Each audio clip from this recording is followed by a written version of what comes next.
Hello world, and welcome to How to Make a Hyperpop Song Start to Finish, Part 1. Today's video will be focused entirely on melodies. And if you follow this video all the way through, you'll be left with an 8-part melody that we will then end up using in future videos to structure out our entire song. In order to easily follow along, you can go ahead and download the FLP below, which I exported as a zip file. If you weren't aware, you can actually export FLPs as zipped loop packages inside of FL Studio. And what that allows is you can open the zip directly instead of the FLP, which I will do right now. And the reason we use this zip instead of a regular FLP is it actually allows to package all of the sounds that we'll be using. So instead of having to re-download my one-shot kit below, instead it will all be packaged here. But if you want the one-shot kit separately, that will be available for download as well. So I already filmed this video twice, but I really didn't like the method of teaching in either one of them. I feel like just watching me paint in notes or hearing me discuss it really doesn't help you practice melody making or get the ideas across too well. A way that I found very easy was to just use ghost notes inside of FL Studio. And what ghost notes are, they allow you to see inside of other patterns previous notes that you've already played in that pattern. And in case this was turned off for you, you can turn on ghost notes by going to the upper left here, and then view, and then ghost channels and editable ghost notes. Editable ghosts means I can move around the ghost notes if I'd like. So we're gonna turn the editable ghosts off for now as we don't need that. And what these ghost notes do in our example is give us an easy way for you to follow along and add in the notes as I do. I have all of the sounds separated into their own patterns with their own ghost notes, and every single pattern will be properly named. So if it's called main keys, then you know that these ghost notes are meant for main keys. This way you can get some hands-on action of both mixing and laying out the melodies. Let's start first with the main sound, the main keys. To enter the pattern, just double click it, and this should take you directly into the piano roll. The piano roll that we'll be seeing is the MIDI piano roll. So you're gonna wanna click into your channel rack, and then make sure the step sequencer is off so we can access the piano roll. And then just click into the main keys. The first thing that I like to do when making a melody is fill in the root notes. But before I do that, we're gonna go ahead and turn on scale highlighting. If you go to view again and click scale highlighting, make sure it's set to automatic. And then it will automatically show us what notes are in key. All these highlighted notes are in key, and all these darkened notes are out of key. If we didn't have these MIDI notes already placed, there would be no scale highlighting, but it has recognized what scale we're working in based on the MIDIs that we've placed, which is super helpful. Like I said, when I'm creating a melody, I like to start with the bass notes, and the reason I like to play the bass notes first is because I can just experiment and go for the feeling of the song before I start laying melodies on top.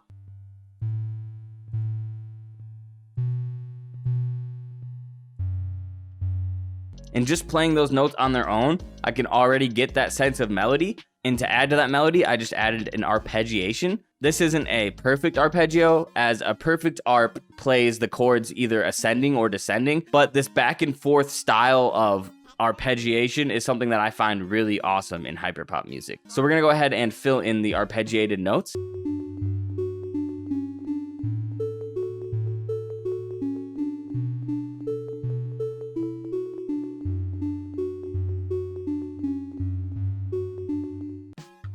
Let's say you thought the one shot was playing out too quickly.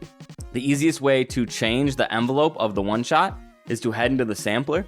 If we go into the channel rack and just double click the sound that we're working on, it should open it up in the sampler. The sampler has this handy envelope feature, which we talked about in part 0, but let's say that you wanted to change the release on this note.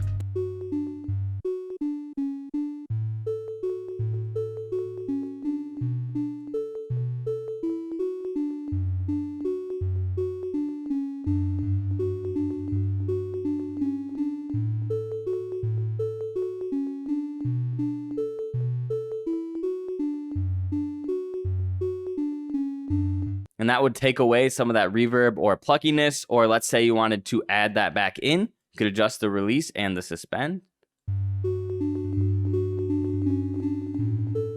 And that will allow the melody to play out for longer. Now that we have this main melody laid out, let's go ahead and add a few quick effects to it.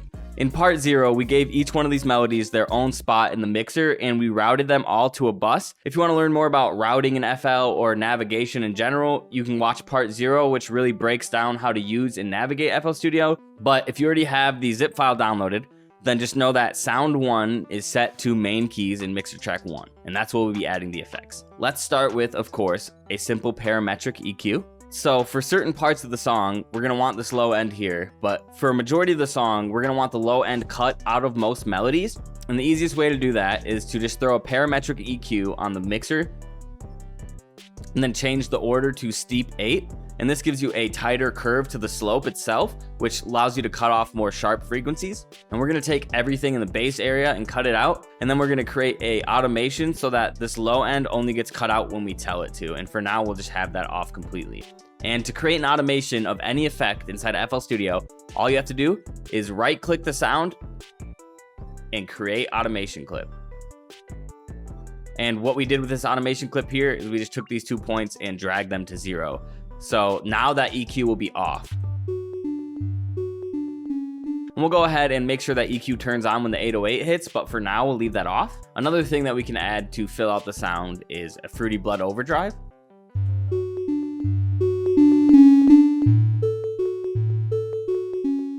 Fruity Blood Overdrive acts as a sort of artificial amp, and it's a way to add a lot of volume and texture to your sound without necessarily distorting it that much. Fruity Blood Overdrive is something we'll use in this tutorial multiple times. Normally I'd use something like OTT or Isotope Trash, but we're sticking with all stock plugins in this tutorial to make it as easy as possible for you guys. We're gonna add in a second parametric EQ, and this one we're just gonna take out a little bit of the treble. And then we're also gonna take away some low mids and low end. And this is the EQ that we will keep on for the most of the song. With the first sound out of the way, let's head into pattern number 2. Double click the pattern, and just like last time, it'll bring us into the MIDI out, but we're gonna head into number 2, 80s key.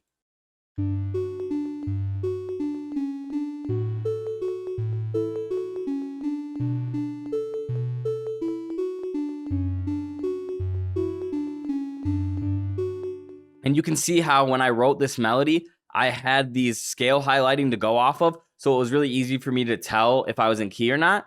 And this melody is in more of the high end frequency, so it does not clash as much with the other melody. We're gonna go ahead and add a parametric EQ to this one as well.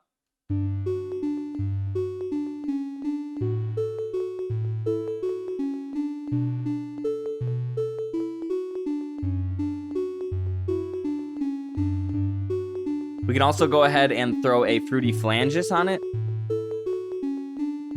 Go to presets and set it to stereoize.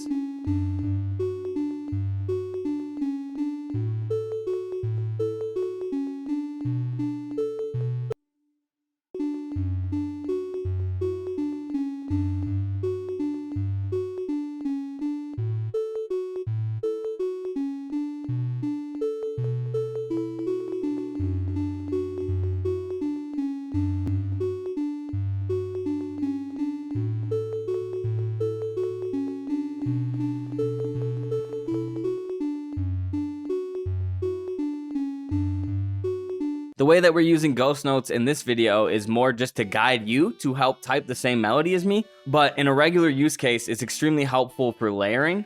Let's go ahead and combine these 80s key and main key just to take a look at how the 2 notes interact with each other. Holding Control Shift allows you to select as many patterns as you want.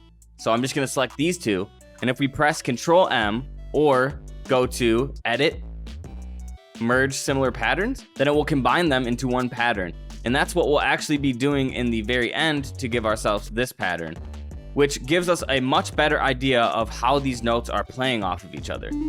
You see here, on many different layers, they hit at the same time, and that kind of effect is super subtle, and that layering really adds up over time. And it can be kind of hard to see how that layering's working when you don't have all those ghost notes together. So in a regular song, instead of following along the way we would be doing, we would more likely have an empty project track like this, and we'd be building the melodies using these ghost notes as an example.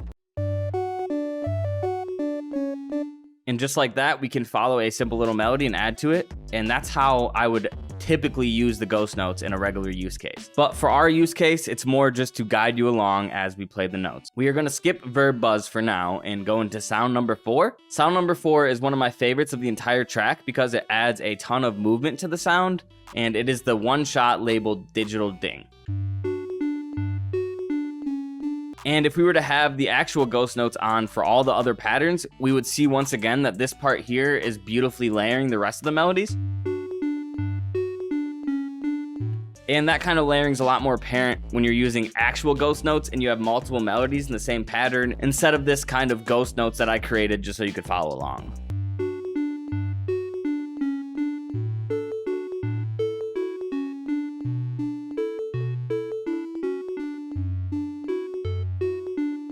Now that we've got the melody laid, let's go ahead and add some effects. For this sound, we're going to use the stock plugin Effector. Effector has so many options, but we're going to go ahead and use Lo-Fi and just apply it in this very bottom left setting. It creates this kind of fuzzy distortion in the high end, so I'm going to remove some of that.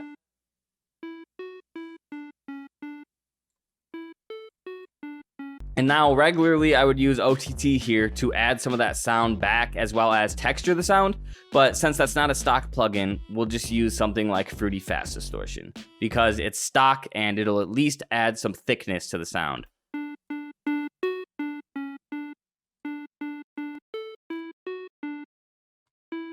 I'm also going to turn the release up.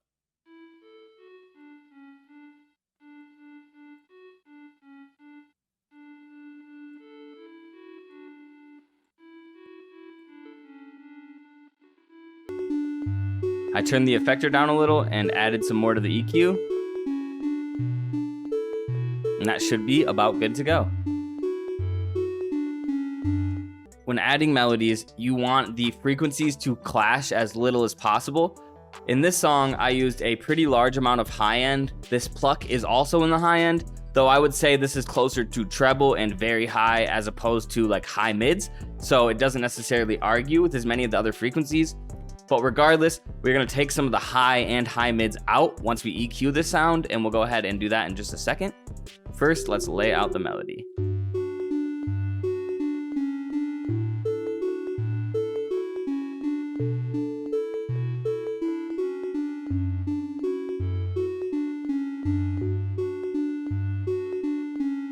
Two things about this melody. It's taking up a lot of the high-end frequency, but it's also very quiet, so it's not really fighting for any of that space. Regardless, we're going to go ahead and grab Fruity Blood Overdrive, turn the color up a little bit. Then we're going to grab Fruity Reverb, another stock plugin, because if you notice, the end of the note kind of cuts out in a weird way. So to get rid of that, let's go ahead and add in more reverb.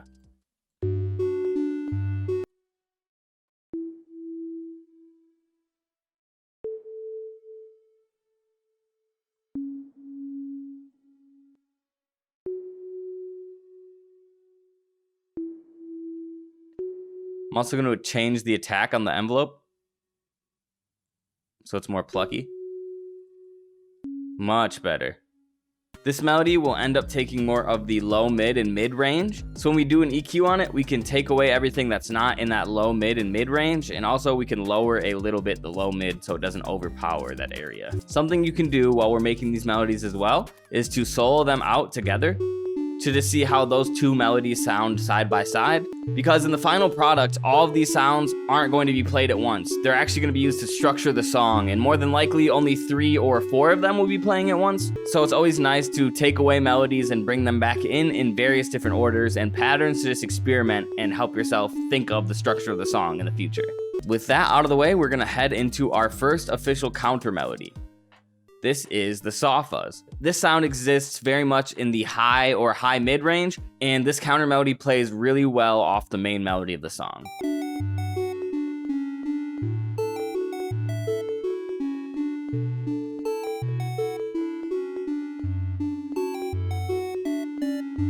As far as the envelope, let's go ahead and add a little bit to it.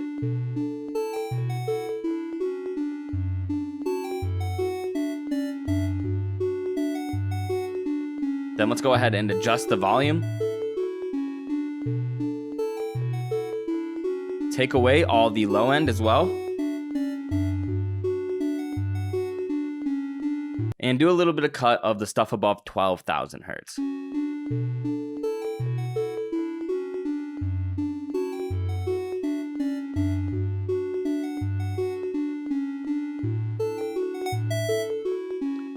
We're also going to add fruity fast distortion for volume. And instead of using a second parametric EQ, I'll just move this one under the fast distortion using my mouse wheel. If you don't have a mouse wheel to scroll with, you can just left click here and move down, and it'll move it down the load order. Load order is actually super important in FL Studio because it tells you what it's loading first. If your parametric EQ is before the fruity fast distortion, then it's not going to cut any of these frequencies out afterwards. But if it's after the fruity fast distortion, then it's cutting out the low end after it distorts it, which is super important. So the load order and the distinction of your load order is very, very important. Next, let's hop into sound number 7, 80s wobble. I think this is one of my favorite sounds that I use to make a melody with because it has that very wobbly, like almost like an LFO is oscillating it back and forth. I think it sounds really cool.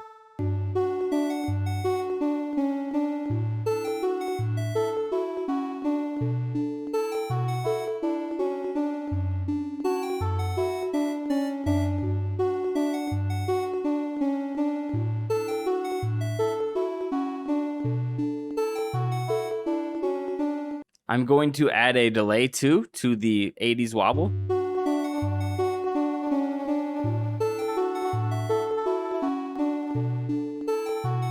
I'm going to set it to the preset stereo effect and then turn it down.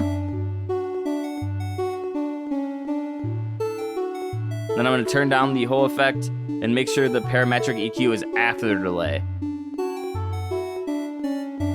Sound number 8, buzz time, I would call a supporting melody for the counter melody. So this kind of plays on top of the counter melody and takes up more of the high end and treble range.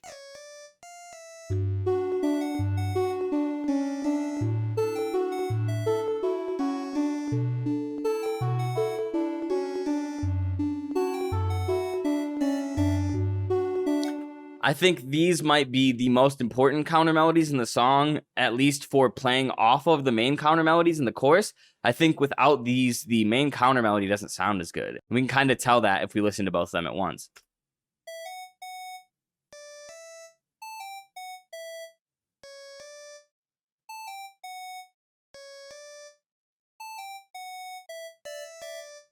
This is called call and response. And basically what you hear here is the melody from Soft Fuzz calling to the buzz time melody where it responds. And both of those melodies play as a counter melody to the main melody, which is the ARP that plays in the beginning. The reason they are considered a counter melody and not a main melody is because the main melody plays throughout the entire song, where the counter melody comes in more during the second half of bars and to play off the space that exists in between the melody. With all those out of the way, that leaves us with one melody, and that is the verb buzz melody. The reason I wanted to wait to cover this melody is because it uses a custom gross beat preset. We'll go over that in a second. Just know that this melody will sound nothing like it does now when we're finished with it.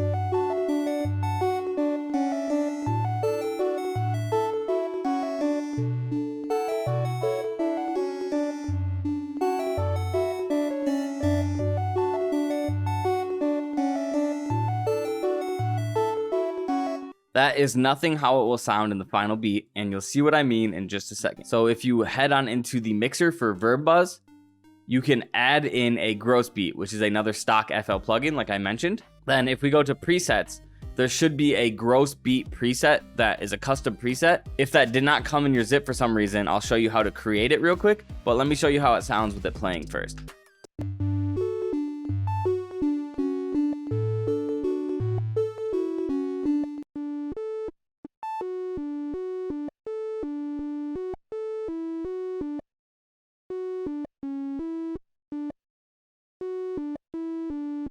I'm going to add a fruity blood overdrive as well, just to give it some more sound, and then a parametric EQ to take out some bass.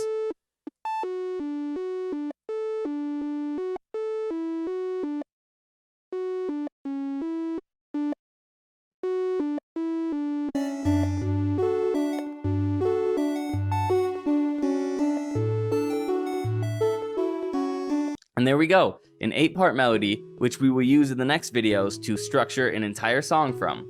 Let me know if this ghost note pattern method worked at all, or if you want to see me do something separate in these start to finish videos in the future. I figured it was a really easy way for you to follow along, and I feel like typing it out by hand just helps it stick inside your brain a lot more. Of course, if you didn't like any of this and you want to be creative, you can do that as well and make whatever you want. But at the end of this entire series, I'll be releasing a loop kit and a one-shot pack, which you will basically be able to use to implement all the skills we've learned throughout the different parts in the series and make your own beats from that pack. Part 2 will be focused on drums and how to add drums to a melody like so, as well as structuring drums in a hyperpop song overall. Part 2 will be a direct continuation of this video, and it will start off directly where we left off, so make sure to save this file. But of course, if you forget to, I'll have a up-to-date zip in that video as well. All these melodies are actually from a song of mine called Goop House is a Home, which I released during a charity event held by an amazing organization called Goop House.